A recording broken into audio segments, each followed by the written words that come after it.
Welcome to Do You Wanna Dance with Sophia in Sapphire. Learn how simple it is to go from wallflower dreamer to confident center of the stage dancer. Whether it's the first dance as husband and wife or another option for date night, we'll help you go from nerdy to flirty, jump-starting your dancing journey and transforming your experience into a personal expression of what makes you, you.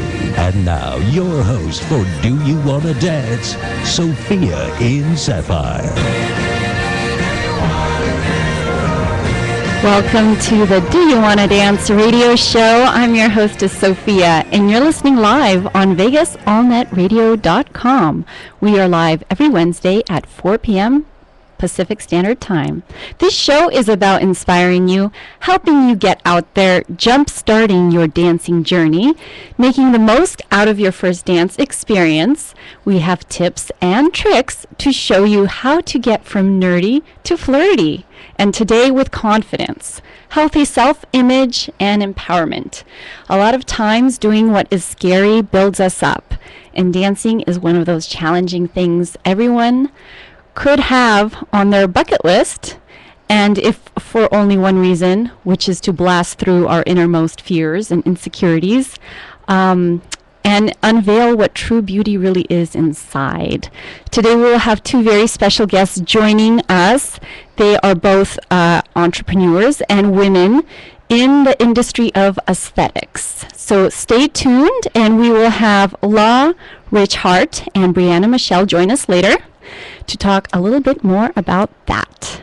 For past episodes, you are welcome to check out sophiainsapphire.com. We have archives and downloads. Like us on Facebook to be personally invited to our classes, events, and meetups.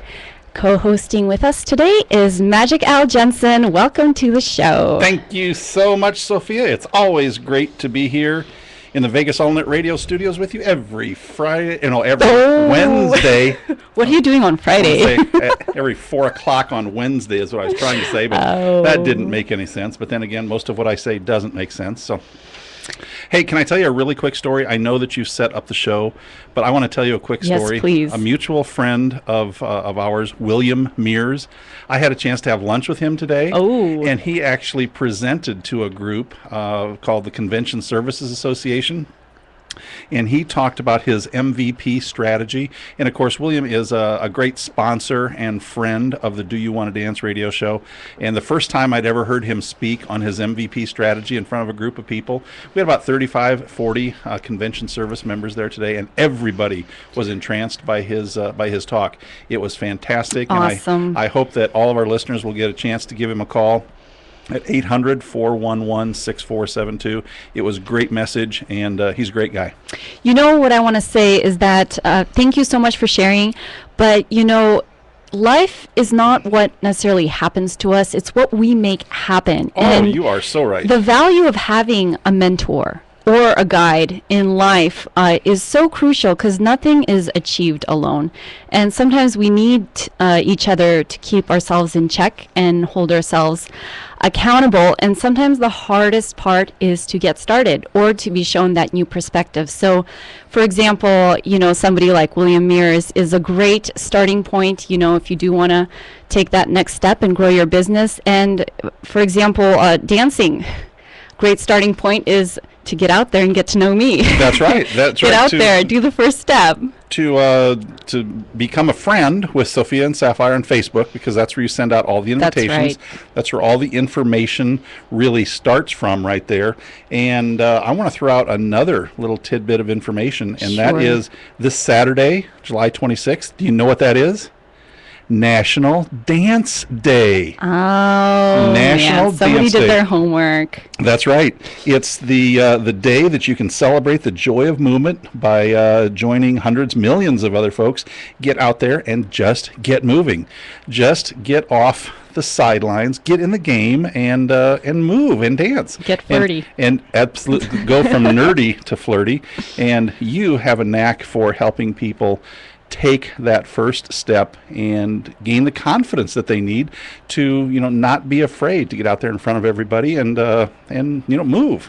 Yeah, and when you do get out there, you start realizing that you're able to do it. and people think you're better than you even think about yourself, and all of a sudden you're like, hey, I can do this. I'm pretty good. That's right. Not too shabby. And all of a sudden, life is so much greener, and the realities of, attaining things like confidence become, tangible. Exactly. And let's face it, most of us anyhow, are not doing this for the audience's or the viewer's benefit. We're doing it for our benefit. We're doing it for our health benefit. We're doing it for our spiritual benefit. We're doing it to connect with our partner and to just have a good time. And it's not what the viewer, the watcher, the person in the audience or the sidelines is thinking. It's about what we experience when we get out on the dance floor. And there are so many things that you experience once you get out there. Yeah, dancing has been one of the hardest things I've ever done. I'm very creative as a person, like I've mentioned before, I'm an artist, Yes. I illustrate, I write Musician, music, yes. yeah. But dancing has been one of those things where, you have to put yourself out there and people watch and they judge, and it's kind of hard to move freely through space and confidently. And even, I have to say, becoming a teacher and a professional has been a huge challenge, because you have to believe a lot in yourself when you're standing in front of 300 people and instructing them, for example. That's absolutely right.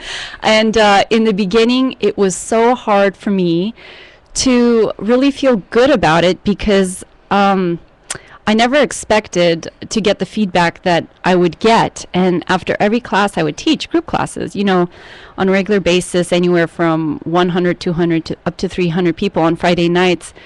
Strangers would come up to me and they're like, you lead a fantastic class. I've taken so many group classes and beginner classes and everything's mumbo jumbo. Nothing makes sense, but you break it down. And it is so enjoyable because we can actually do it. And that's because you have the ability to connect with those people who are in your class. Well, not to brag, but my whole point is, for the longest time, I wouldn't even accept those compliments. Get out of here. Like, it didn't make sense to me. I couldn't believe that it could be true. So a lot of my success is due to all of the people who believed in me. Certainly. Because for the longest time, they were the wind beneath my wings. I hear you.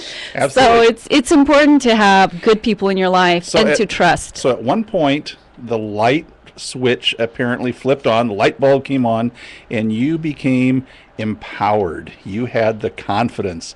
You knew that what you were doing was making a difference in other people's lives. Yeah. Can you recall that one point when that light bulb went on? You know what, to be honest, so I was teaching at this really big studio in Silicon Valley, and I would be on rotation with a few other teachers every Friday night. So I would teach about, maybe not every single Friday night, but we would trade. Sure. And the numbers of attendance, when I started, that was the proof in the pudding. Like, I couldn't believe all these things people said, but when I was the instructor, the class was packed, and I'm like, wow, these people aren't lying. Mm-hmm. And that's when it was like, I felt empowered, because for the longest time I've been denying it, you know. So I guess, we all want proof, but if I had a piece of advice, I would say that trust feedback, and get people in your life that you do look up to help guide the way, to be your Sherpa, to be your mentor, and really take heart to what they say, because a lot of times we're the last ones to give ourselves credit. Oh, I couldn't